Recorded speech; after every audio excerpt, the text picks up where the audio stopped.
శరీరం ప్రాముఖ్యమా లేదా ఆత్మ? ఆత్మ ప్రాముఖ్యం అన్నమాట. దాన్ని జాగ్రత్తగా చూసుకోవాలి. అనారోగ్యం వచ్చిన పెద్ద ప్రాబ్లం లేదు. అర్థమవుతుందండి? ఒకవేళ నీ ఆత్మీయతను దెబ్బతీసేటట్టుగా నీ రెండు చేతుల్లో ఒక చెయ్యి ఉంటే ఆ చెయ్యిని ఏమంటున్నాడు? తీసేసేయి.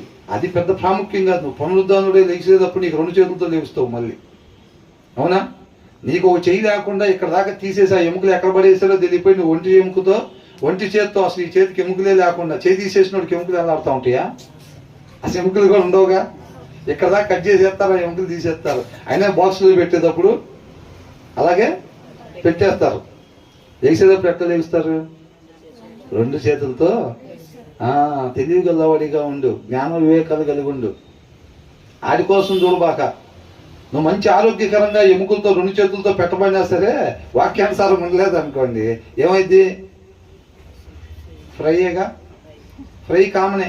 నువ్వు ఆర్గానిక్ ఫుడ్ పెట్టినా శరీరాన్ని చూసి ముడుచుకొని ఏమి రంగు, ఏమి రుచి, ఏమి చెక్కదనం, ఎక్కడి నుంచి వచ్చింది, ఎవరికి లేనిది ఇది, మేము వేరు మా ఫ్యామిలీ వేరు అని అనుకుంటే వాటన్నిటికీ ఫ్రై తప్పదు. ఫెయిర్ అండ్ లవ్లీ రాసినా ఏం రాసినా కానీ ఫ్రై తప్పదు. ఏం లేదు. ఇప్పుడు మసాలాలు రాస్తారు చూసారా, అట్లా రాసుకున్నట్టే మనం. అవునా కదా?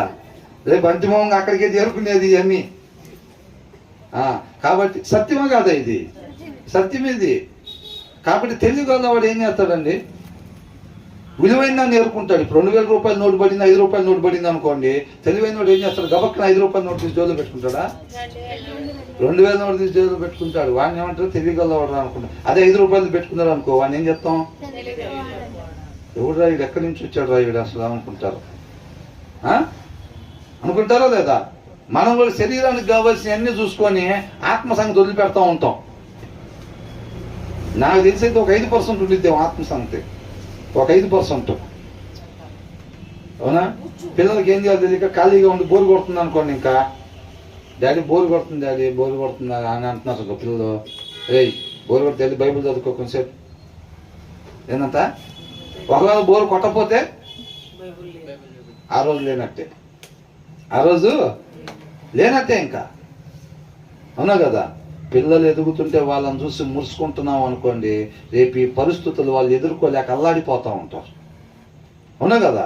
వాళ్ళ ఆత్మ బలహీనంగా ఉంటుంది కాబట్టి అలాంటి పరిస్థితుల్లో నుంచి వాళ్ళు బయటికి వెళ్ళినప్పుడు ఏమైంది? ఆ పరిస్థితులను ఎదుర్కోలేక అల్లాడిపోతూ ఉంటారు. ఎన్నో సమస్యలు వచ్చేస్తాయి. పిల్లడు ఇట్లా చేశాడు, అట్లా చేశాడు, ఇబ్బంది పడుతున్నాడు, తెలిసి తెలియక ట్రాప్లో పడిపోయాడు. ఆల్రెడీ వివాహం అయి ఉంటుంది.